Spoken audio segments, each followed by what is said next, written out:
आशा करता हूँ आप सब बढ़िया होंगे। मैं रोशन गिरी आज आपको हिटलर के बारे में जो पार्ट 1 हम पढ़ा चुके हैं, ठीक है, आज उसी का पार्ट 2 होगा, ठीक है, कि कैसे हिटलर जो है तानाशाह बना, उसका चाइल्डहुड का कहानी, ठीक है, वो स्कूल में कैसे पढ़ा, क्या आखिर ऐसा कैसे वो पला, ठीक है, कि वो इतना एटीट्यूड वाला, इतना गुस्से वाला, ठीक है, बना, और उसके बाद वो कैसे सत्ता में आता है, ठीक है, कैसे उसको वर्ल्ड वार वन में वो एक मैसेंजर रहता है, और वर्ल्ड वार 2 आते आते जो है वो वर्ल्ड वार 2 होने का सबसे बड़ा कारण आपका हिटलर बन जाता है, ठीक है। तो आज हम उसका कहानी पढ़ेंगे, ठीक है। ये सब हम पहले वाले लेक्चर में दे चुके हैं, आज उसका पार्ट 2 है, ठीक है, हिटलर का। जैसे पार्ट 1 में हम क्या देखे थे कि 1927 में वो बस एक वर्कर पार्टी में रहता है, ठीक है, उस वर्कर पार्टी में उसको बुलाता है, ठीक है, और उसके बाद वो नाजी बनाता है, ठीक है। नाजी बनाने के बाद वो 1929 में सेकंड लार्जेस्ट पार्टी बन जाता है, और 1932 में क्या होता है, वो इलेक्शन जीत जाता है, ठीक है। और जीतने के बाद क्या होता है कि अब ये जो है जाता है हिंडनबर्ग जो है उस टाइम 85 ईयर्स का होता है, ठीक है। और जीतने के बाद जो है हिटलर हिंडनबर्ग जो 50 साल का होता है उसे बोलता है कि अब हमको चांसलर बना दो, लेकिन हिंडनबर्ग जो है उसे चांसलर नहीं बनाता है, क्योंकि जानता है, ठीक है, कि अगर हम ऐसा कर देते हैं तो ये तबाही मचा कर रख देगा, ठीक है। लेकिन उसने क्या किया, एक चाल चला, ठीक है। चाल क्या चला, जैसे कि हम लोग जानते हैं कि 1929 में अमेरिका में रिसेशन आया हुआ था, काफ़ी उसका वहाँ का इकोनॉमिक क्राइसिस आ रखा था, ठीक है। और वर्ल्ड वार 1 में अमेरिका जो है जर्मनी को काफ़ी ज़्यादा पैसा देता है, ठीक है। तो वही 1929 में जर्मनी से पैसा की मांग करता है, ठीक है। लोन जो है जो दे रखा होता है जर्मनी को वो वापस मांगता है, और ऐसे ही जो है जर्मनी झेल रहा होता है। वर्ल्ड वार 1 के बाद वो उसे उठने का मौका ही नहीं मिलता, ठीक है। और ऊपर से अमेरिका का लोन कैसे वापस करे, काफ़ी ज़्यादा रिसेशन जो है उस टाइम जर्मनी में भी आ रखा था, हर चीज़ का क्राइसिस जो है आपका जर्मनी में आ रखा था। इसी का फ़ायदा जो है हिटलर उठाता है, और हिटलर ऐसा मतलब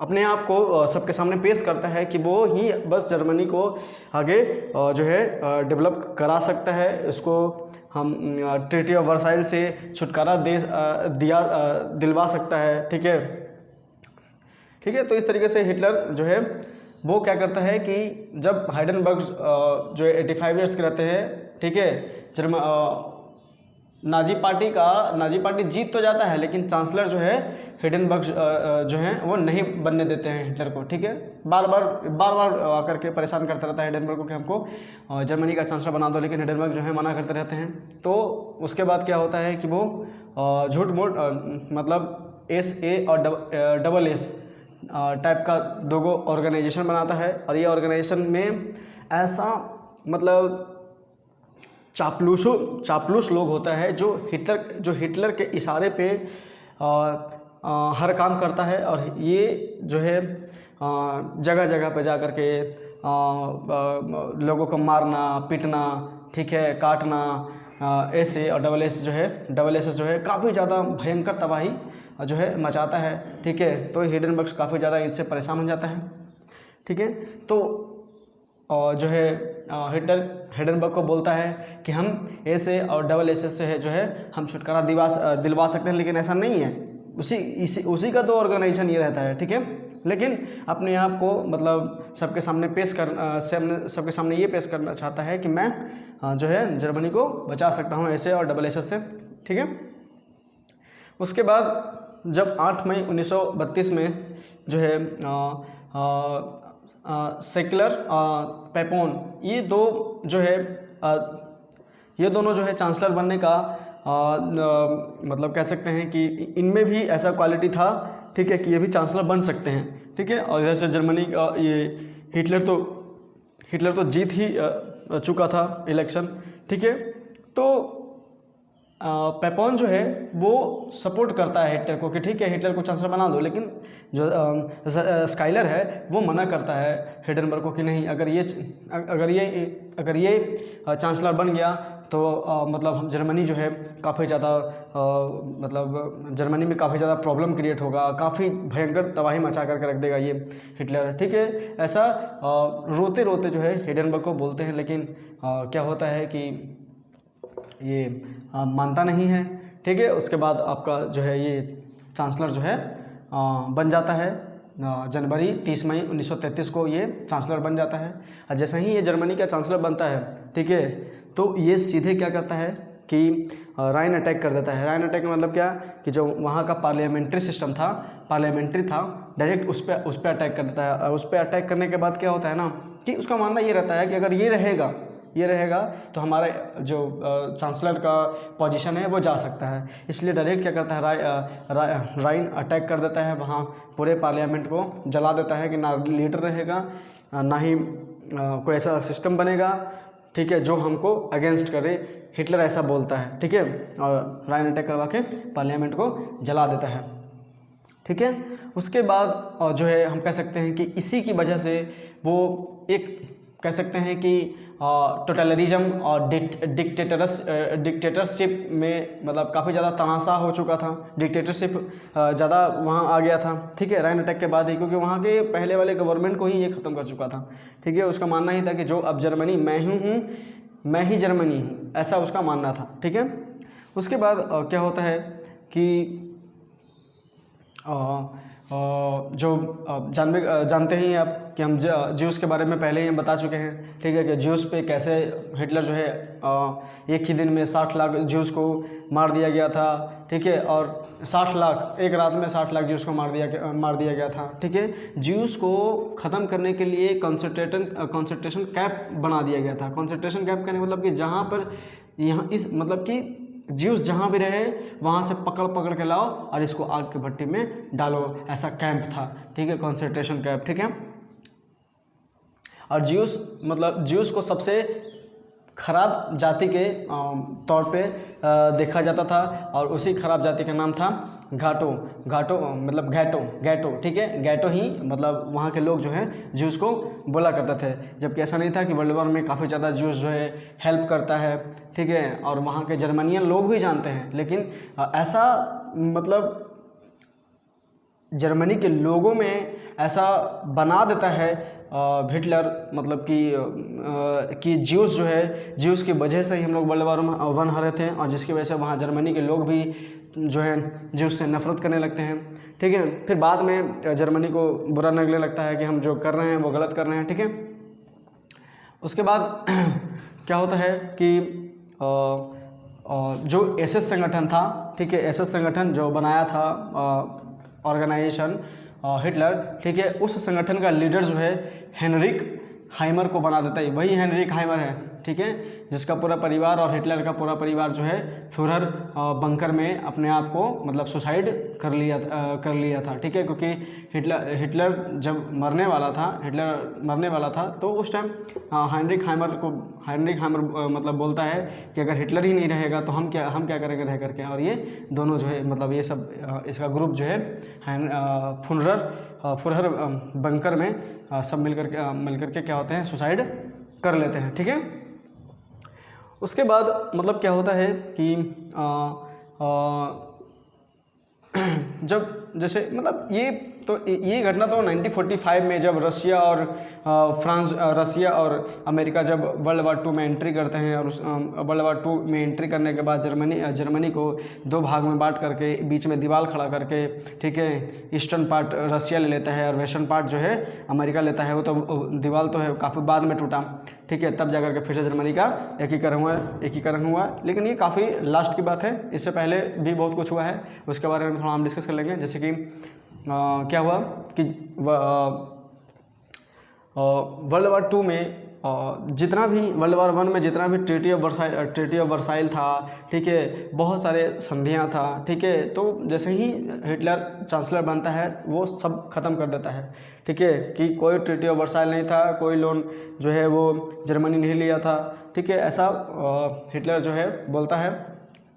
और उसके बाद क्या करता है कि जैसे मतलब 1 लाख आर्मी रखने का अलाउ था, 1 लाख आर्मी से ज़्यादा अलाउ नहीं था वर्ल्ड वॉर 1 के बाद। लेकिन हिटलर आते ही क्या करता है कि 1 लाख आर्मी के कंडीशन को ख़त्म करता है, और 12 साल का बच्चा हो, चाहे 13 साल का, चाहे 20 साल का, चाहे 25 साल का, वो भर भर के आर्मी में क्या करता है कि एंट्री लेता है और काफ़ी बड़ा सेना तैयार कर लेता है 1934 तक, ठीक है, 1935 तक। इस तरीके से काफ़ी ज़्यादा बड़ा आर्मी तैयार कर लेता है, ठीक है। और जब इतना सारा घटना हो रखा होता है तो जर्मनी का एक तरीके से सभी जगह क्या हो रखा था, किरकिरी हो रखा था, ठीक है। क्योंकि हिटलर के आने के बाद जर्मनी में कभी भी स्टेबिलिटी थी ही नहीं, ठीक है। तो हर एक कंट्री वाले जो हैं मतलब जर्मनी में जो भी अनस्टेबिलिटी हुई है वो हिटलर की वजह से हुई है। तो हिटलर भी ये जानता था कि हमारा इमेज क्या बन रहा है, ठीक है। तो उस इमेज को ख़त्म करने के लिए क्या किया कि वो ओलंपिक जो है जर्मनी में करवाता है, और जर्मनी में करवाता है, और इस तरीके से ओलंपिक को वो कंप्लीट करवाता है कि ओलंपिक का जो चेयरमैन होते हैं, ठीक है, वो चेयरमैन क्या बोलती हैं कि अगली बार ओलंपिक भी हम यहीं करवाएंगे क्योंकि यहाँ के लोग काफ़ी अच्छे हुए हैं। इस तरीके से हिटलर उनको बिहेवियर अपना करवा देता है, ठीक है, कि हिटलर का कुछ इमेज बने, लेकिन ऐसा कुछ तो था नहीं, ठीक है। वो आने वाले टाइम में दिख ही गया बाद में, ठीक है, जब सेकेंड वर्ल्ड वॉर स्टार्ट हुआ तो यानी 1938 तक, ठीक है, काफ़ी बड़ा आर्मी ये तैयार कर ही लिया था, ठीक है। और 1938 में एक घटना होता है कि ऑस्ट्रिया के चेकोस्लोवाकिया में जो ऑस्ट्रिया की जो चांसलर थी, ठीक है, ऑस्ट्रिया की जो चांसलर थी डॉक्टर कुर्ट वॉन स्कैसलिंग, ठीक है, स्कैसलिंग, डॉक्टर कर्ट वॉन स्कैसलिंग जो है डायरेक्ट जो है हिटलर इनके गाड़ी को रोकवाता है, ठीक है, इनके वैन को रोकवाता है, और इनके मतलब कनपट्टी पे क्या करता है कि रिवॉल्वर तानता है, और उसके बाद बोलता है कि जर्मनी ऑस्ट्रिया जो है हमारे अंडर में रहेगा, ठीक है, ऐसा बोलता है। और ऑस्ट्रिया की जो चांसलर होती है वो काफ़ी डर जाती हैं, और डरने के बाद बोलती हैं कि अगर मैं इसकी बात नहीं मानूंगा तो हमारा जो ऑस्ट्रिया है वो खतरे में पड़ जाएगा, ठीक है। तो ऐसा बोल करके क्या होता है कि ऑस्ट्रिया जो है वो चला जाता है, जर्मनी में मिल जाता है। और उसके बाद ये रुकता नहीं है, ये हिटलर जो है रुकता नहीं है। ऑस्ट्रिया के जीतने के बाद वो चला जाता है आपका पोलैंड पे। उसका मतलब था ही कि ऑस्ट्रिया जीत लेंगे, उसके बाद पोलैंड जीत लेंगे, और उसके बाद फ्रांस जीत लेंगे, उसके बाद जा करके हम ब्रिटेन इंग्लिश चैनल पार करके ब्रिटेन पे अटैक करेंगे, ब्रिटेन पे अटैक करने के बाद हम रशिया पे अटैक करेंगे, ठीक है। इस तरीके से हिटलर जो है पहले ही सोच के रखा था, ठीक है। तो ऑस्ट्रिया को तो अपने में मिला लेता है, ठीक है, लेकिन जब पोलैंड पे अटैक करता है जर्मनी, और यही पोलैंड जहाँ लगभग 50% यहूदी ज्यूज थे, यहीं पर बहुत सारे यहूदियों को काट दिया गया था, ठीक है, हिटलर ही नहीं कटवाया था। कहा जाता है कि मतलब जब जिस तरीके से कॉन्सेंट्रेशन कैंप में एक मतलब कुआं था, और उस कुएं में मतलब बहुत सारे बच्चे को ऐसे ही मतलब आग में जलता हुआ एक लेडीज़ जो बच गई थी उस कॉन्सेंट्रेशन कैंप से, वो देखी थी, वही अपनी आप बीती जो है बाद में आकर के वो बताती है, ठीक है। तो हम लोग को मतलब ऐसा पता चलता है कि कैसा बिहेवियर था, ठीक है, हिटलर का, ठीक है। उसके बाद क्या होता है कि जब पोलैंड पे अटैक करता है तो ब्रिटेन के पीएम, ठीक है, नेविले चेयरमैन बोलता है आकर के कि तुम ऐसा नहीं करो, ठीक है, तुम अगर ऐसा करोगे, ठीक है, तो मतलब सही नहीं होगा, ठीक है। और मतलब समझाने की कोशिश करता है, ठीक है। तो वहाँ पे हिटलर जो है वो मान जाता है, ठीक है, और हिटलर मानता है, और जैसे ही मतलब ये चले जाते हैं तो डायरेक्ट इनको धोखा दे करके फिर पोलैंड पे अटैक करता है। पोलैंड पे अटैक करने के बाद मात्र एक दिन में ही फ्रांस को जीत लेता है, ठीक है, मात्र एक दिन में फ्रांस को जीत लेता है, ठीक है। और फ्रांस और ब्रिटेन जब